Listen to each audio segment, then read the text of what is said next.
So Renee, thank you so much for joining us tonight. My pleasure. Thanks for having me. Yeah, so new cookbook that is perfectly timed. I've been told over and over again, which is pretty great considering our last year and a half.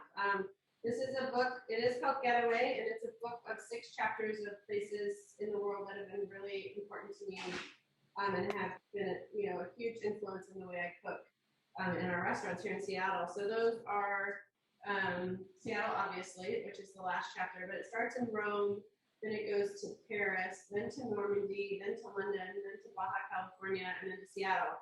And those are all, except for the Seattle part, in line with how I kind of learned as a cook in places in the world that I got to travel to over the last 25 years. So yeah, so the first thing I'm going to do, which is what everyone always wants to have, is a cocktail in the beginning. So we're going to make the strawberry gin and tonic cocktail, which is in the it's in the Seattle chapter, but it's a recipe from a place in London that I actually still cannot remember the name of the restaurant. But we were waiting to go to dinner, and we stopped into this little bar, and they served us this drink that was essentially like muddled strawberries with wine and salt and black pepper. And I thought it was really an interesting idea, something that I don't normally think of when I think of a gin and tonic. So, and while you're making that, I'll be enjoying your mint and melon mojito, which is such a beautiful color and so refreshing. Mine is without alcohol, but yours, all of you can enjoy whichever way you like. Yes. So, take it away. Gin and tonics generally are my favorite recipe. My folks love them. It's their favorite thing, I think, in the afternoon on a sunny day. But adding the strawberry component and making it really savory, I think, really intrigues me. So essentially, I'm going to move this here. You're going to take, and this is a recipe for 2 drinks. So you're going to basically take about a cup of strawberries, and they're going to go into some sort of, cocktail thing or whatever you have, really. And you're going to muddle it or mash it up with the gin. So I'm going to just cut these into little pieces. You can, in a perfect world, you're getting like delicious, right out of the farmer's market strawberries. But these are actually just regular grocery store strawberries that in the summertime actually taste really good. So I recommend doing this in the summer, because that's when strawberries are best. Excuse me, I'm getting over a cold. Oh no, yes. I'll probably be drinking water. Wow. Now that we've started taking our masks off, our immune systems aren't used to, being around germs, so we're getting colds now. Yeah. Yeah, I went, oh, that's not good. I went to LA and had a cold. So, yeah. There we go. Maybe I'll eat a strawberry. One thing before I forget, just because it's pretty, try to keep 2 strawberries aside. There we go. And tell us about that gin. This is Ola Gin, which is from Seattle. We have, as you might know, a really vibrant wine scene, and we also have the eastern side of our state is a wheat growing region. Oh. So this is 4 ounces. Sorry, 1. Ah, so there's tons of spent grain, and there's also lots of grapes that are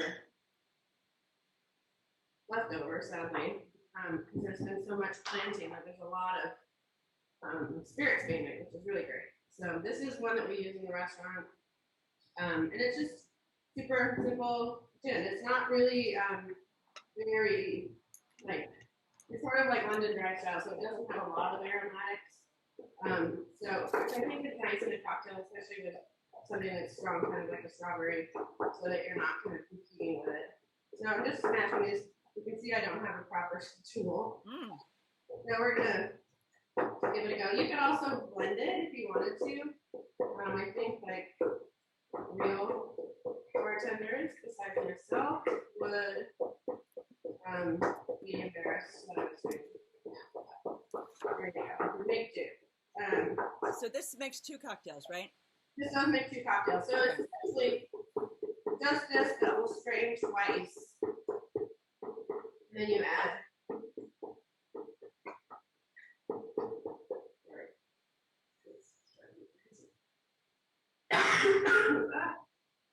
Talking. All right, I'm gonna get through it. I promise. I'm sorry. Yeah. So we're gonna strain this.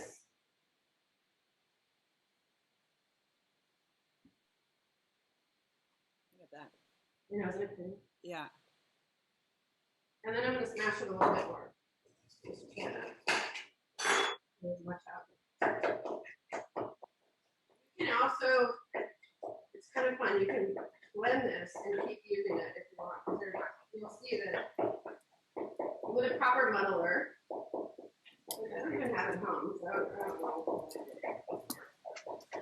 You can get more juice out of them. All right, so we get more.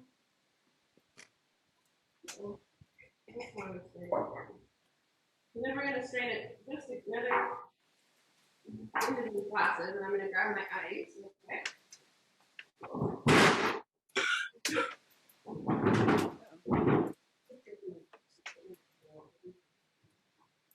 All right. Ice cubes. Be right back. I'm sorry, I'm in the freezer here.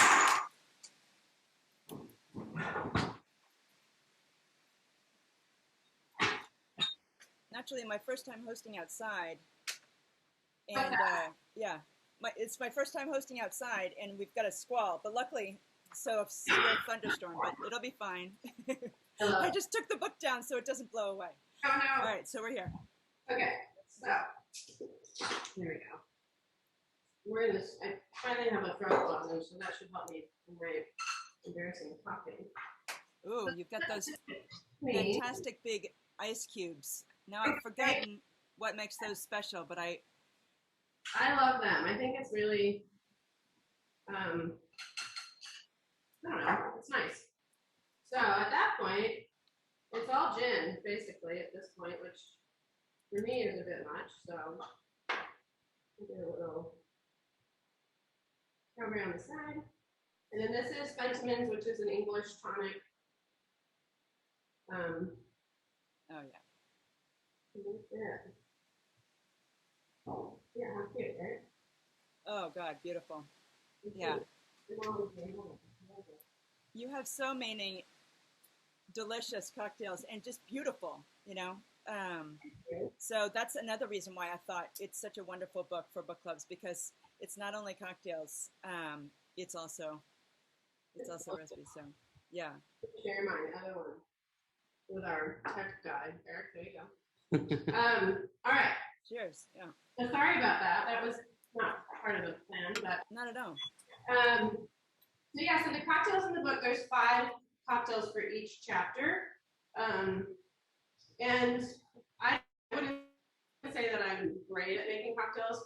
What I am good at is finding interesting spirits that are like generally not as common in a bar. Of course, gin is not one of those, but we have a lot of really great like cocktails made out of like Pinot de Charente, which is a wine-based aperitif that has these really beautiful aromatics from France. Lots of vermouth and sherry cocktails. Low alcohol too, which I really appreciate because I want to enjoy it and not get sloshed. So it's nice to have things that are a little lower in alcohol. What do you think? It's good. All right, we'll set that there. So the next thing we're going to do is the walnuts, which is actually the Normandy chapter. And this is something that Normandy is a place that is often comes up as an outlier chapter for people. They don't quite understand how it ended up in the book. And being from Washington and having a big connection to oysters, I spent a fair amount of time in Paris. and which is, people are very much in love with oysters and spend a lot of time eating them. And I really wanted to be able to bring that experience back to Seattle, and so I decided I would go to Normandy, which is where they grow the oysters locally, and just visit and see kind of like what the vibe was and what people were doing. And not too surprising. It feels a lot like Washington. There's apples everywhere, there's rolling hills. You're right by the ocean, obviously. And so there's this really beautiful connection. And one of the things that I found the most interesting about the cuisine of that area is doesn't have a big presence in France. It's not like Provençal food or Burgundy or whatever, where there's like a real history and kind of like their type of food, or like Lyon, where it's like kind of left France and like traveled the world. Normandy food is very much about ingredients, and but what was really unique as well is that they were on the coast, which meant hundreds of years ago, many ships would show up with spices from all over the world, and so there's really interesting complex use of spices from mostly from India to do the spice trade. So I found that to be really fascinating, and it makes the food, which I think could come off as seeming really simple or uninteresting, really complex, because they used a lot of like star anise and curries and things like that, and have become kind of normal in Norman cuisine. So this is kind of a riff on that. This is walnuts that are toasted with honey and salt and ras el hanout, which is ras el hanout is a spice blend from Morocco, but it has a really really intense like rose flavor, and then it has also saffron and fenugreek and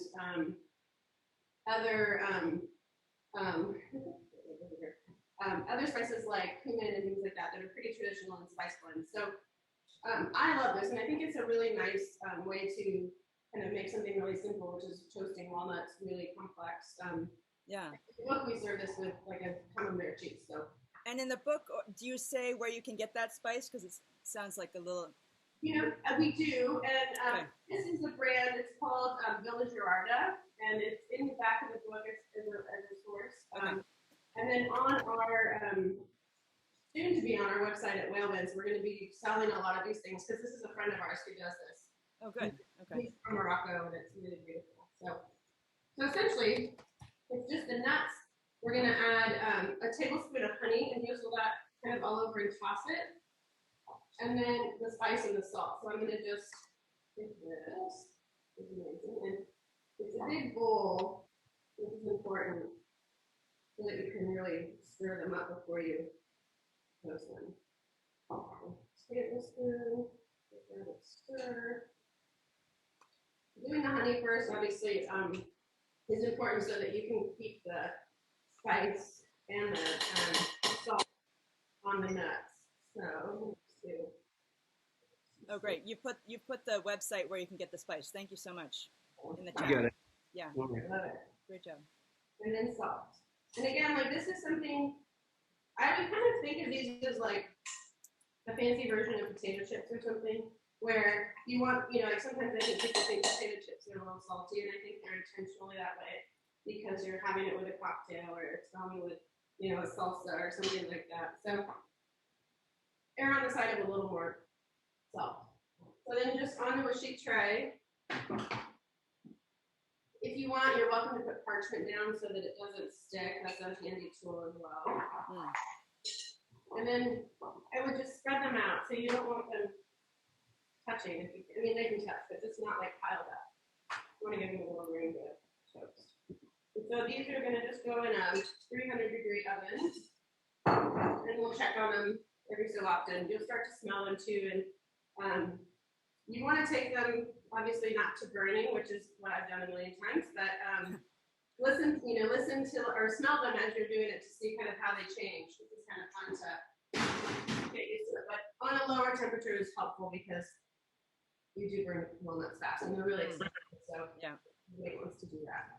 I did tell people that for each location, and help me, guys in the audience, that we'd think of books that were set in each location, so you could pair it with the food. And of course, Normandy is, you know, the D-Day invasion. So any book about D-Day, right? Also, Madame Bovary is set in Normandy. Yeah. So, and if you're thinking of any other books, of course, for London, I mean, anything by Charles Dickens, right? Help me think of others, you guys. I'm sure you can name them. For Seattle, Hotel on the Corner of Bitter and Sweet, right? Which is a huge book club favorite, right? The Art of Racing in the Rain. I see people nodding. Yeah. And for Paris, I mean, come on, you know, there are so many books set in Paris. Right. And Rome, you know, Rome is difficult, but any book about ancient Rome, right, is featured. There are a couple of contemporary books. And then for Baja, I found a book by John Steinbeck called The Log from the Sea of Cortez. Do you know about that book, Renee?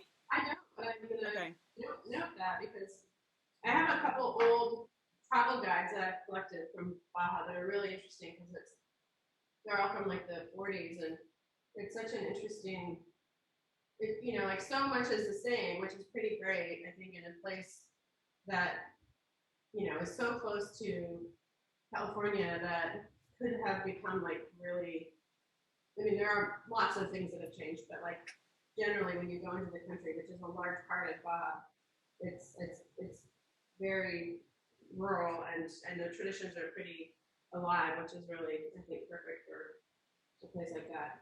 Yeah. So he went on a specimen collecting trip 2 years after he published The Grapes of Wrath with his friend who is a marine biologist. So it's a mixture of their log and of the specimens that they found. It sounds like a fascinating book. So that's fantastic. Yeah, probably spent a lot of time in the City Cortez, which is pretty incredible place. I love the idea of cooking for your book. Yeah, I mean, so people in the audience, you know, chat and say if you've done this when you've hosted book club, if you've tried to pair dishes, you know, that you make with the books that you've read, right? I try and do that all the time. And then every month we have a book that's featured, and we have a menu that's paired with a cocktail and a menu, you know, and an entree. So that's also why this book was like such a great fit. Yeah, go ahead. So crudité, which is all these vegetables, is what is going to be accompanying the anchoyade. And anchoyade traditionally is, it's from Provence, so it's from the south of France, where like really vibrant garlicky anchovy sauces and things are very common and normal. It's something that I think like the traditional version is anchovies and garlic and olive oil and sometimes nuts, but lacking parsley and currants. And I think this is a dish that I had when I was in Paris at a bar that is called Martine, and it's this really sweet bar that kind of it's in the 11th arrondissement, so it's like, you know, it's kind of a cool hip neighborhood, and they have a farm as well, so they have tons of vegetables, and they would basically produce dishes around whatever's available at that time. And so in early spring, there was all these things like radishes and like baby rob from broccoli, and they didn't have cherry tomatoes yet, but they had all peas and green beans and baby carrots and baby onions, and it was such a nice. It's something that I don't think is very common in restaurants, and so I found it even more interesting that it was in what literally is a bar. So, you know, a place where you walk by and the whole front is just packed with people standing in line and smoking cigarettes, of course, in Paris, and then you can dine inside. And they also have a little dog called Saucisse, which means sausage, and he's this little tiny wiener dog, well, not so tiny, but like very, very Darwin, and he greets everyone and kind of hangs out inside. But it was a really surprising place to find something like this. And so this is based on theirs. And essentially it is, the currants are dried currants, and these have been soaked in hot water to soften them up. You soak them for about 15 minutes. Okay. And those you can get at Whole Foods, because I did a sourcing trip for you guys yesterday to make sure that you could get these ingredients. So I found them at Whole Foods, which is good. That's great. Okay. So it's a dish that's super easy. So essentially everything that is going into the enchilada goes into the food processor, and then you buzz it in the food processor. So we're gonna start adding all those things. So there's 15 anchovy fillets, which sounds like a lot. I think if we weren't adding the nuts and the currants and the parsley, it would be very strong, but those really do cut that down. And so a fillet is half of a fish. So this guy, so we'll count this one. Right. Okay.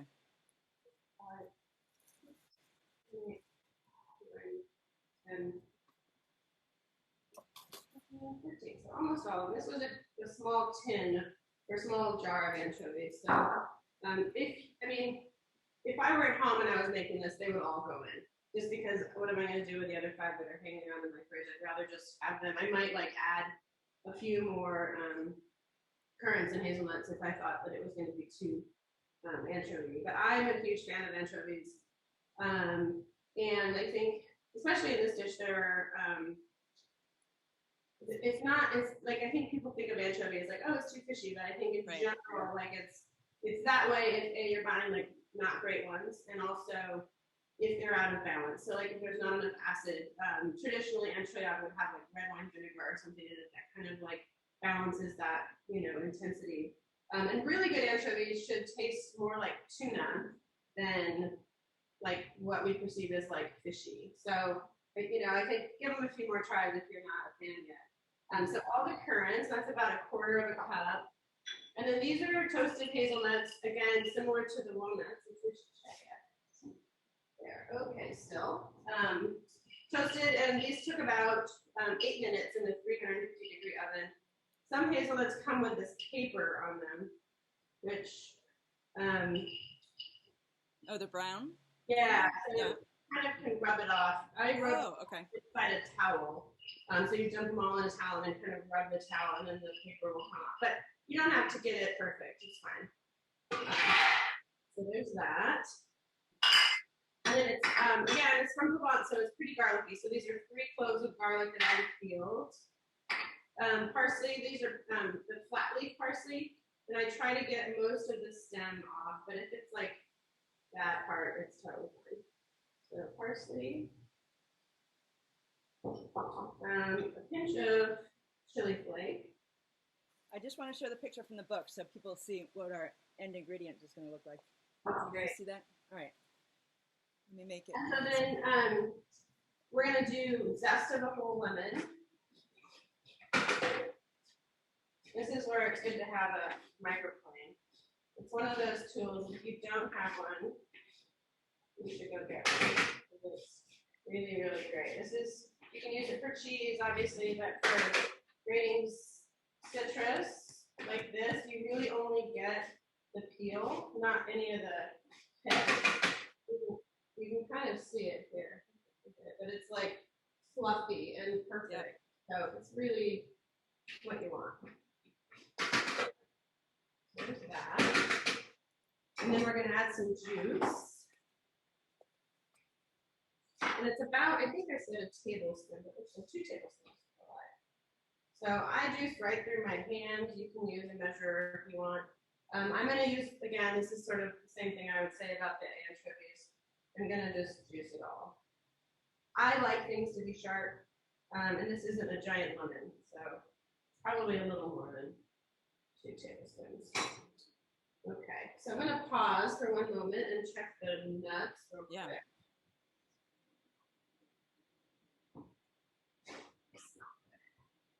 And you talk about this hour, this time of day, as the aperitivo hour. Tell us about why that's your favorite time of day. I started thinking about it mostly after, when I started thinking about the cookbook. I went to school in Rome when I was 20. And I think as an experience in my life, it was something that really shifted how I think about food and the importance of it and the traditions of that. And Italians are masterful at finding a reason to have a beverage in the afternoon. And so aperitivo was something that I was a poor student, And if you buy a cocktail in a bar in Rome, along with that, you usually get like a bowl of chips and some olives and maybe some salami or something. So it was a very generous way for a young student to get to experience something that was, super like traditional and Roman, but also inexpensive. So I fell in love with that, and over time, you learn that this experience is something that's very, it's all over Europe. It's pretty much everywhere in the world. I think even here we have happy hour, but it's its intention's a little different. So there's something also I think interesting about Italy in particular, in that aperitivi is essentially like the time between work and dinner. So they would leave work and have plans, and this is very common in Paris too, where you might go to a bar and meet a group of friends or your family or whatever, and then you go to dinner at 8 o'clock or 9 o'clock. Right. So it's its own specific time that I think is has different expectations in what you're going to have and get. And so like in Rome, it's like very much a Negroni on the rocks with a bowl of chips and some olives. And it's very, it's like, if you go now, it's like always that way. It's like super fun. So yeah, and then I think the other thing that makes it, like, I don't know, romantic is maybe like too big of a word for it, but it's, the light changes, people's moods change. I think there's something really beautiful about that time of day where it's like transitioning between like, evening and dinner or nighttime. So yeah. I don't know, I'm a big fan of it. And I think it's something that I don't think I really thought of much before living in Rome. So it's something that we kind of, I personally love to do, like I obviously work a lot and I'm not doing this every afternoon, but I like the idea of it and hope that, we promote that as a time of day for people to stop and, just relax. Yeah, exactly. Yeah. And make it, special. Like, so making, that cocktail took, I don't know, 2 minutes if I wasn't coughing, so it would have been faster. But, I think we kind of, I know I do this where we kind of fill up our days so much that the, important moments, that, kind of, we call it alpenglow. So it's that time of night where that, the sky kind of turns kind of orange and blue. And just, paying attention to that, I think is really important, and I think pretty exciting to do with something that's delicious. So everything is in here. I have not added salt yet, and I'm going to add some olive oil, and then I'm going to buzz it, and then I'm going to try it before I add salt, because of the fact that the anchovies can be pretty salty. I'm going to let these sit for a minute. So when you toast nuts, there's hot, it's funny, hot toasted nuts and hot pickles are two things that I think are terrible when they're hot. So I'm gonna leave my oven on, I'm gonna let these hang out for a little bit, and then I'm gonna try them and make sure that raw texture is gone. They smell like they're cooked enough, but they might need to go in for another minute, but I'm just gonna let them hang out while I make this. Hard to taste things when they're hot, I think. So I think letting it sit for a minute is So everything's in here. That needs to be in here right now. I'm just going to pulse this for a minute. And then I'm going to add olive oil.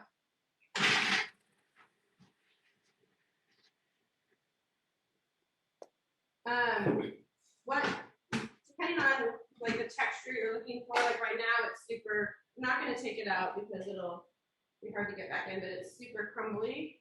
You can kind of see that. I want it to be more juicy. So I'm gonna scrape all this down and add a lot of that.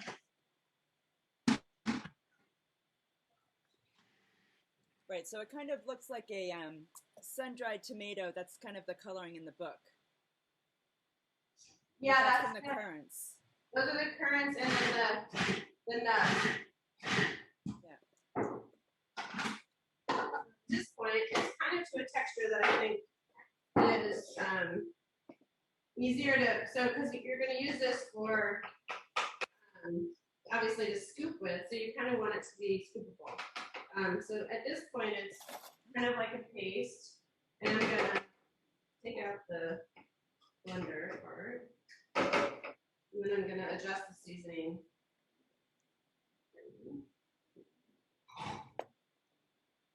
And so good.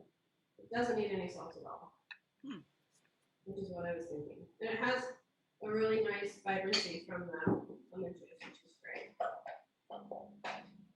And it might, what'll happen as you like put it in a bowl and let it sit for an hour or whatever while you're eating it, the olive oil will separate out a little bit, but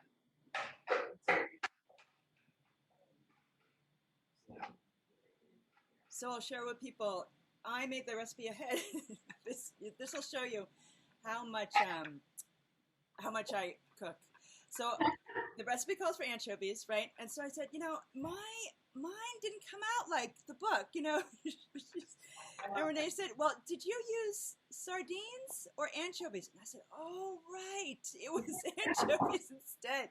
So I said they were so big. And she said, oh, no. So there I go.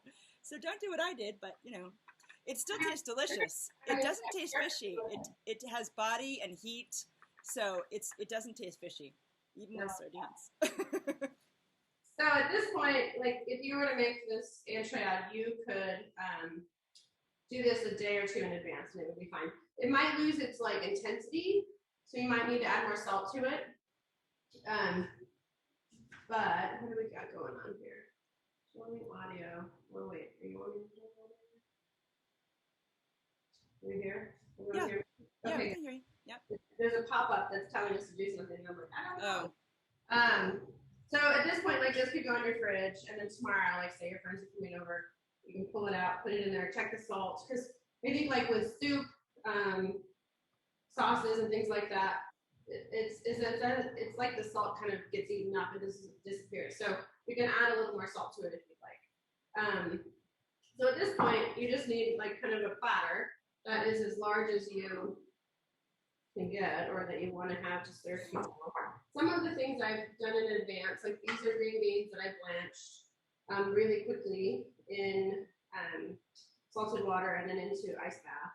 So we can start with those, and and I kind of make big kind of disheveled piles. Just because I think it's prettier if it's not just so. So we'll do that. And then these are carrots that, again, like these were in the fridge. I peeled them and cut them to the size so that you can kind of dig in there. And then I just put ice cubes on them so that they're nice and crisp.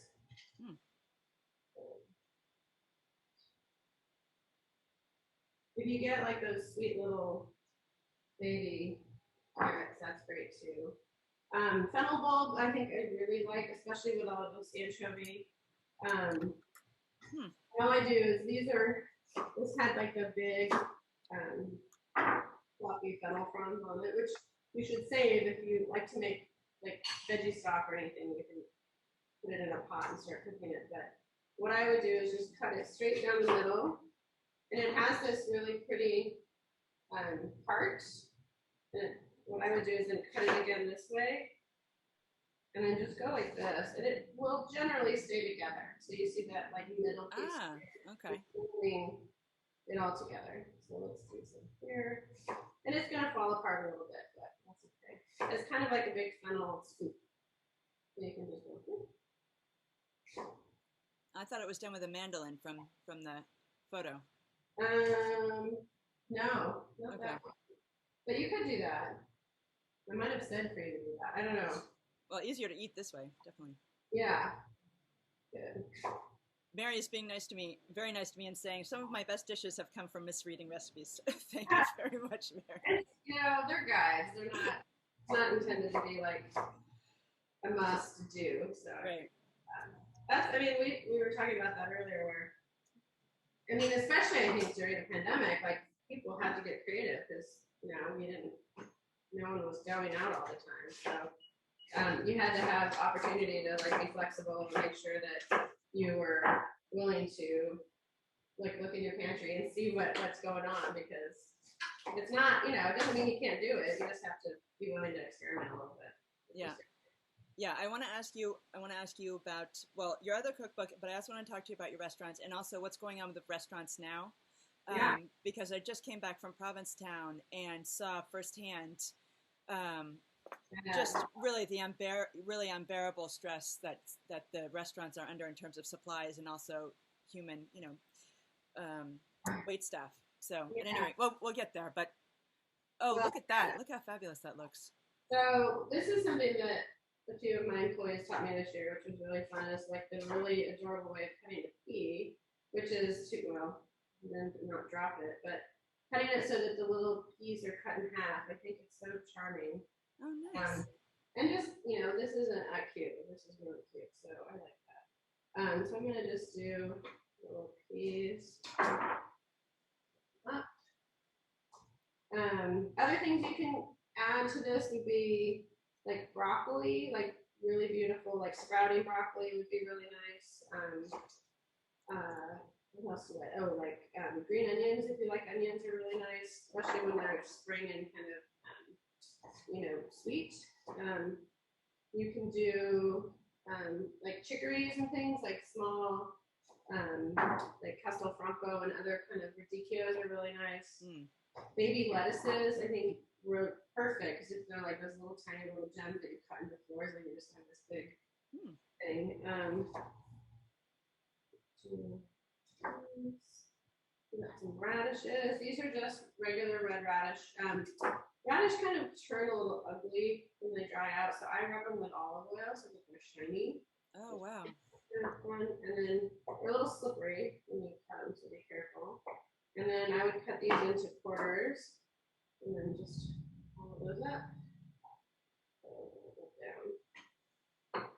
Down. Yeah, restaurants it's a doozy right now. I think I don't know. Hopefully things stay kind of or continue to get better. It's a little not the best news currently, but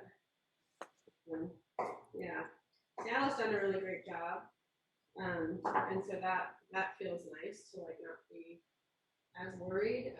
But kind of globally, it feels dreadful. So I don't know. Yeah. So let me screen share the because you have a group of restaurants, Me too. which is unbelievable. It's called the Sea Creatures. Sea Creatures is the name of the restaurant group, right? I mean, correct. Right. And so I'll scroll through. Sorry, I'll get myself out of the way there. Bateau is the first one. And each has a different, tell us about kind of the philosophy in terms of how you define each restaurant and, yeah. Our first restaurant that we did as a group was Walrus and the Carpenter, which is the oyster bar that, there it is. There's the picture, yeah. Was the place that I went to when I was going to Normandy. That was the reason, was trying to research and kind of understand oysters and the culture around that in France.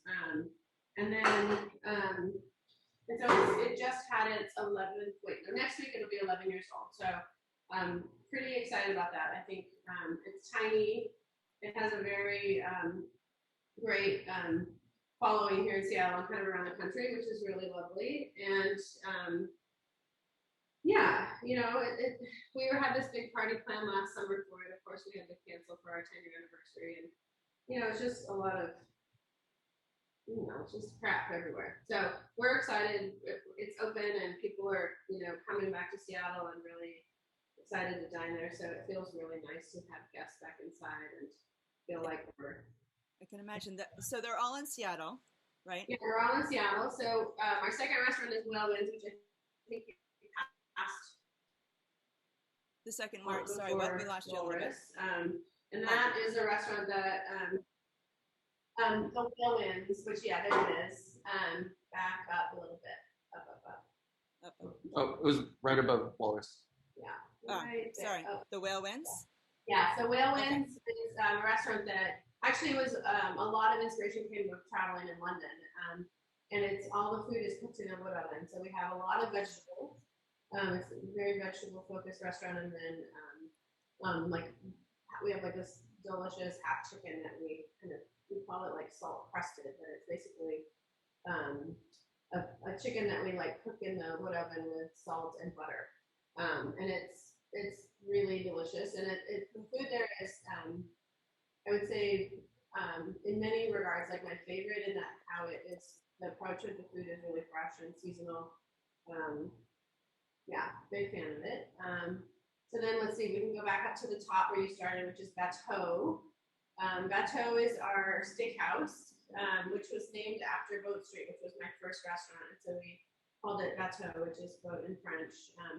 And in there, like the tables and some of the furniture, and not the chalkboard that you see with the cows, but there's one at the end of the dining room that was the chalkboard that was in my original restaurant. It was a picture of my dog, Jeffrey, or a chalk drawing of my dog, Jeffrey.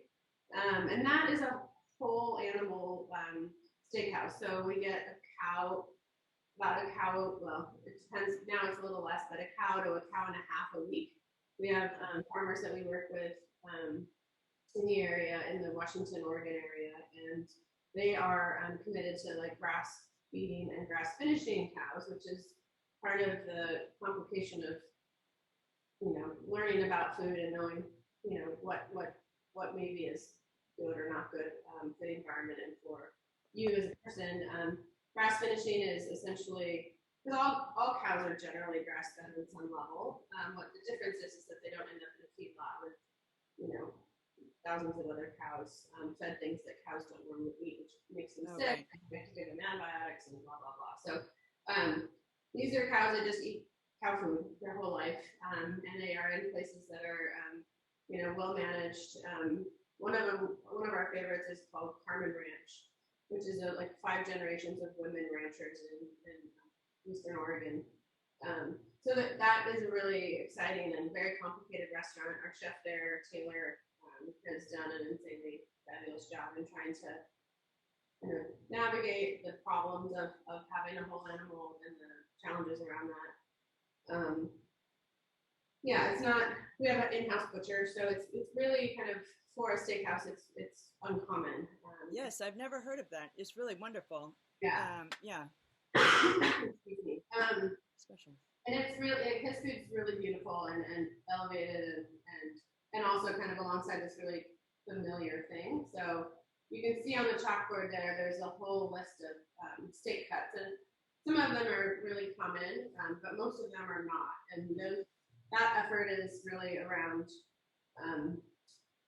the chef, Taylor, and our butcher trying to utilize a cow as steak versus grind, which is traditionally like, if you go to the grocery store, there's like 10 cuts of beef that you can get that are like considered like for the grill or for steak, and the rest literally gets turned into roast or grind. So for a restaurant, we can't sell that many hamburgers, and we make more money obviously if someone's willing to purchase it as a steak.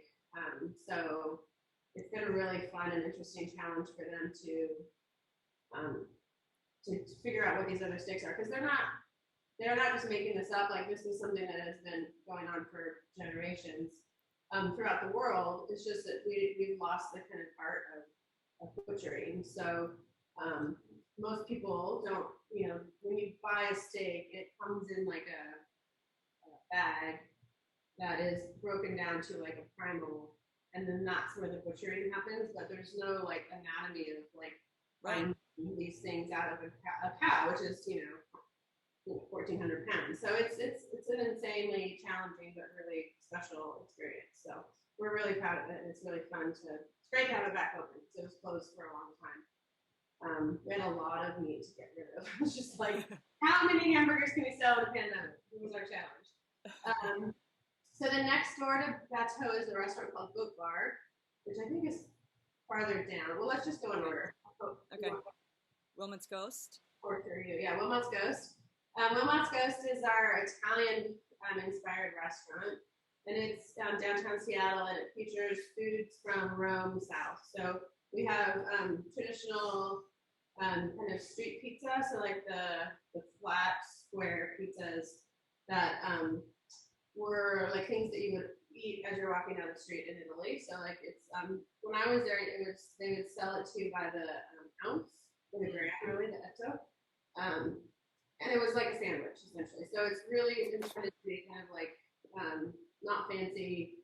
We have a lot of dishes that are really traditional. Like right now, lots of tomatoes, obviously, and peppers and mozzarella and lots of anchovies, sardines and things like that. So it's a really beautiful space with a kind of trying to be like very neighborhoody as well. So we have a really beautiful outdoor patio and it's downtown Seattle, which in Seattle, if you've been here, it's kind of gone through some serious shifts, and it went like very businessy, and now it's sort of in many areas becoming more livable. But for a long time, it was really not very like we have a lot of neighborhoods, and that was not really one of them at night. So having Wilmots there has obviously helped that, but there's there's a lot of more businesses there that are serving the community, which is really nice to see.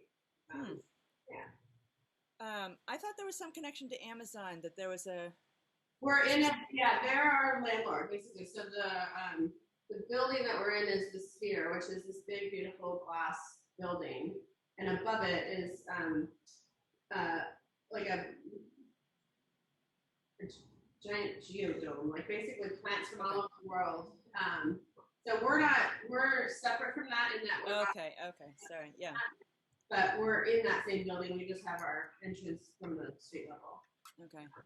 So you see the unifying element. I mean, I'm kind of like applying literary muscles to this, but it's named for the flowering plant botanist Ellen Wilmot, who would surreptitiously plant in friends' yards and in public places.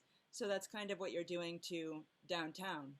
I love it. So, I haven't thought of it that way. Yeah. She was. It was fun. We were trying to figure out a name that had some meaning to what we were trying to do.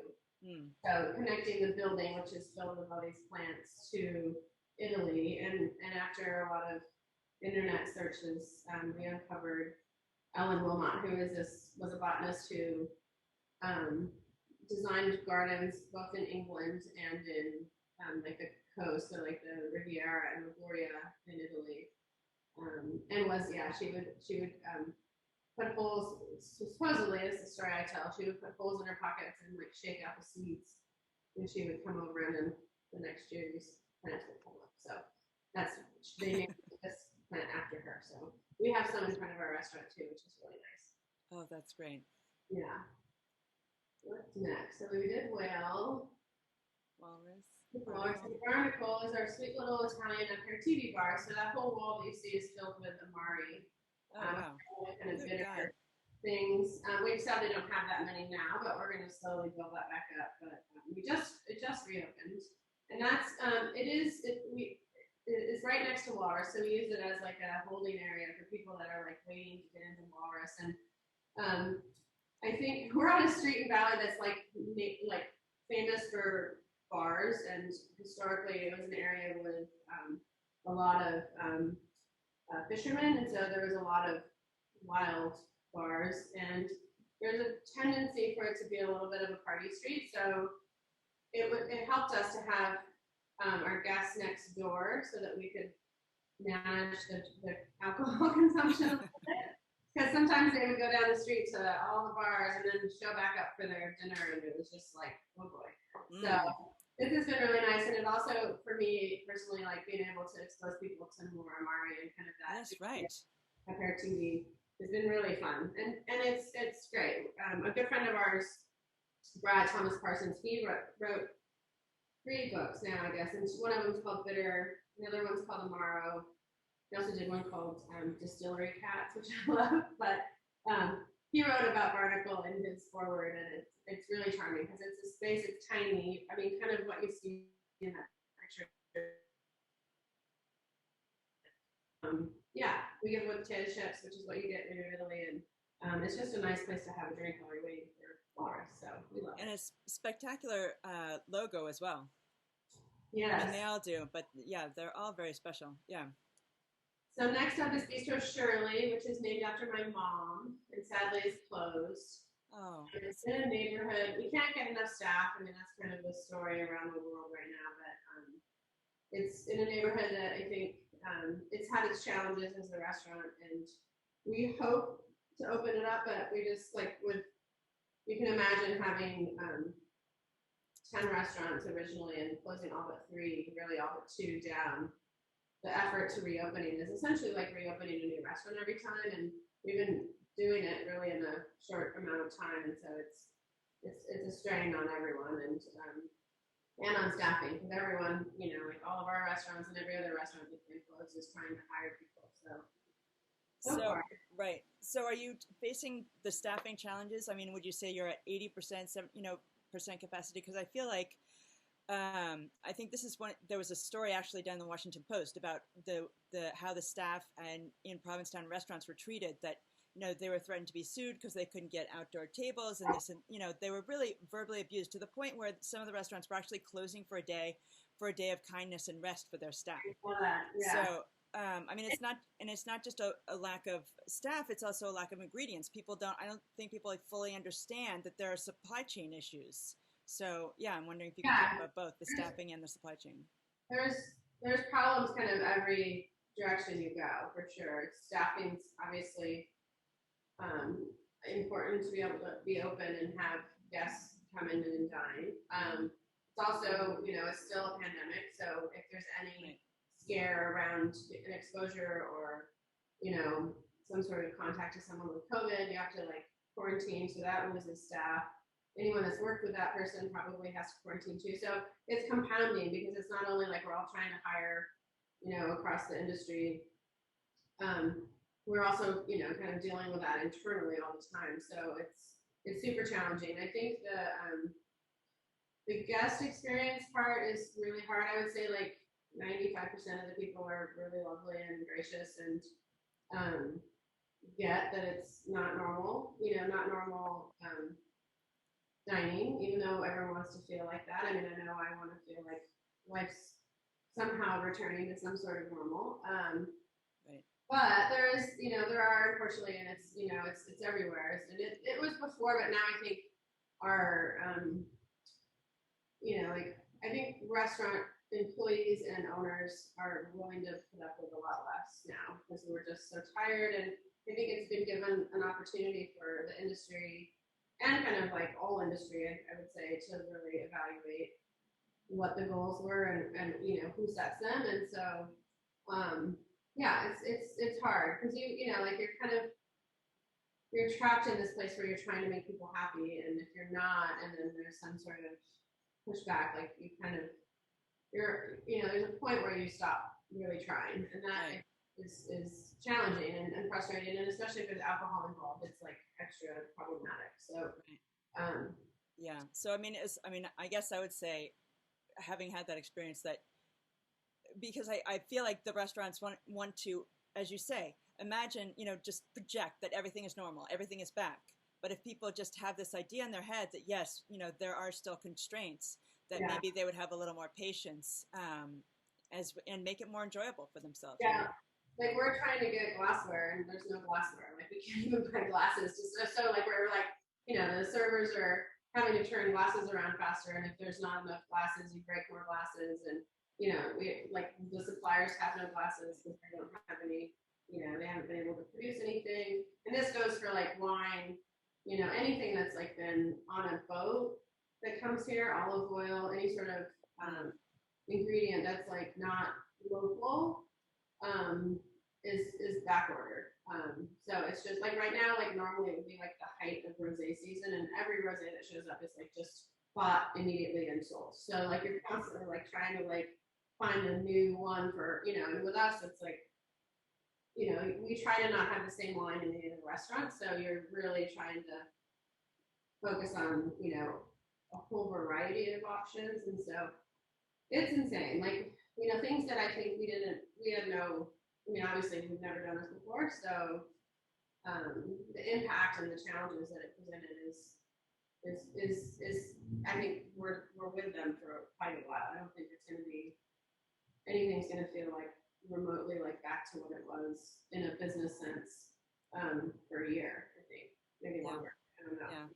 And I think the point of it all, I think on our end would be to ask people to just be like, you're probably not going to get in at your reservation every time you want to, because A, there's less restaurants. B, the restaurants sometimes aren't seating at full capacity because they don't have enough staff. Right. All of our restaurants aren't open the same hours as they used to be because we just can't manage it. And so it's hard. And it's, and I think at the end of the day, like everyone that is in hospitality really does truly want to, or the ones that have come back to shoot, because there's a lot of people that have left, but those that are still here really enjoy it and love the job. And so,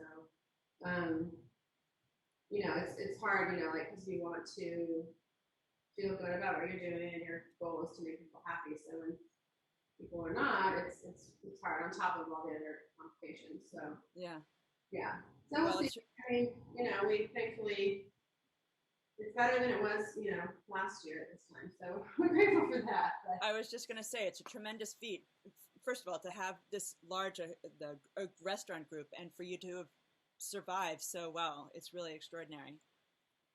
It could not have been easy. Yeah, no. I mean, I think everyone has kind of experienced some version of that. So, yeah. I want to be also sure to ask you about your other book. First of all, I mean, I feel like there's an entire story about how you got started with the restaurant group. I mean, I don't know if I know several of you maybe have read chef memoirs, but I always thought it was interesting. I read Marcus Samuel's memoir and the history of apprenticeship and the entire kind of tradition of chefs. But then the entire journey, entrepreneurial journey around opening a restaurant group. Also as a woman, I would say. Yeah. I mean, I got started when I was 25. I ended up very randomly buying a restaurant that I had been working at for about 5 years. And it wasn't my goal by any means, but I ended up falling in love with restaurants and working in them. And so I'm picking the walnuts off of here because they got stuck, which is note to self why you stop talking and scrape them off before they stick. But they're delicious. So yeah, have we had a casualty? They're probably fine, but I'm going to touch every single one of them. So I could use a specialized. You've not put the spices on yet, right? Oh, no, I did. They went on. You did? Okay, yeah. Okay. So, yeah, they're really good. It looks fantastic. I'll use the proper spoon. So I started when I was 25 and for 17 years, and then at year 12 was when we opened Walrus and the Carpenter. I mean, I would say like I've had lots of conversations with other women in the industry that have had horrific experiences, and I've had some as like an employee when I was younger, but by the time I was 25, I was my own boss, which I think is an uncommon situation for most women in the industry. So I was able to not, I didn't have anyone telling me terrible things or treating me horribly. So I feel really fortunate about that. I've had plenty of employees that have told me otherwise. So I'm very aware of that. Excuse me. I think restaurants are exciting for people, and I think they're like a place that has become culturally like really interesting. So I think the focus on bad behavior in our industry is obviously like real.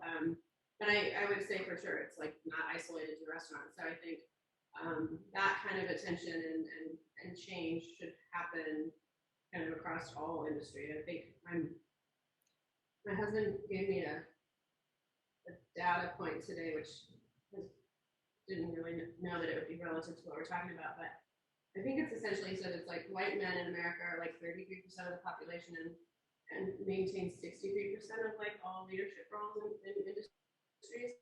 Yeah.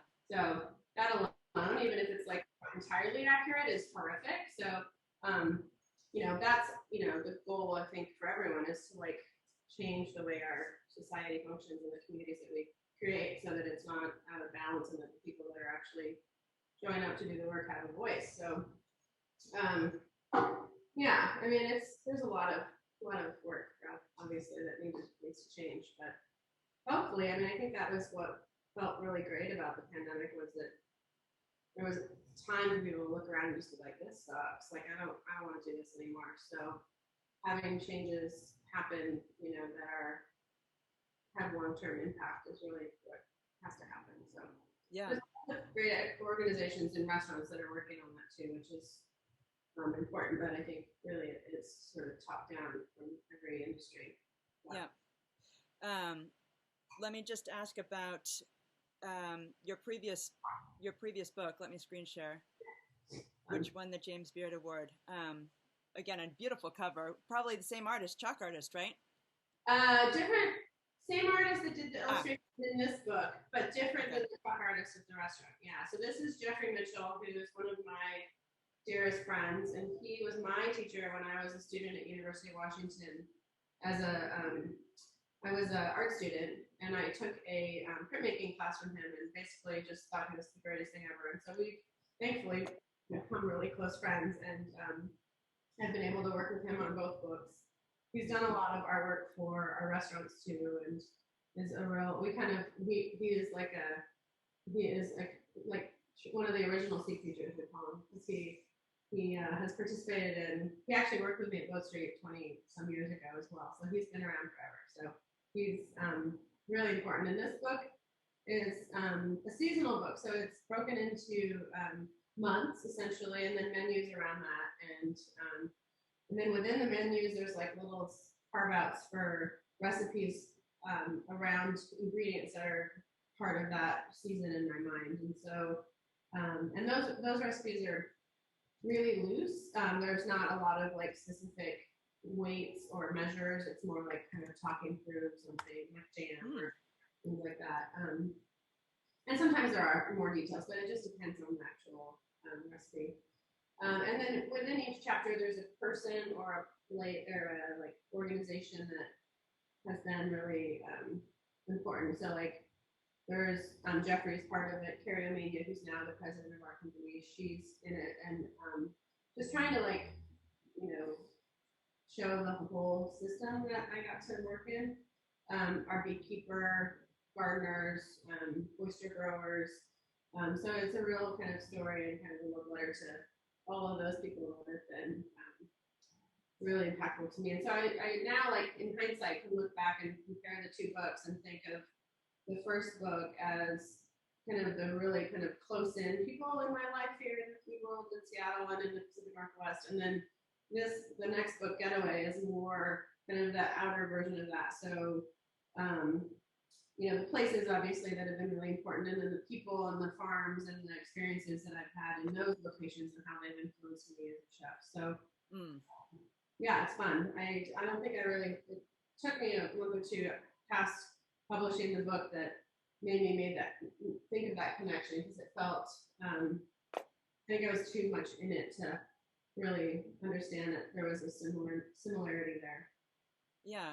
Well, it seems like, it just seems like with the aperitif hour, you have a similar philosophy or sensibility about the kind of recipes and your philosophy around entertaining, which is relaxed and elegant and simple, but sophisticated in its own way. That's not complicated.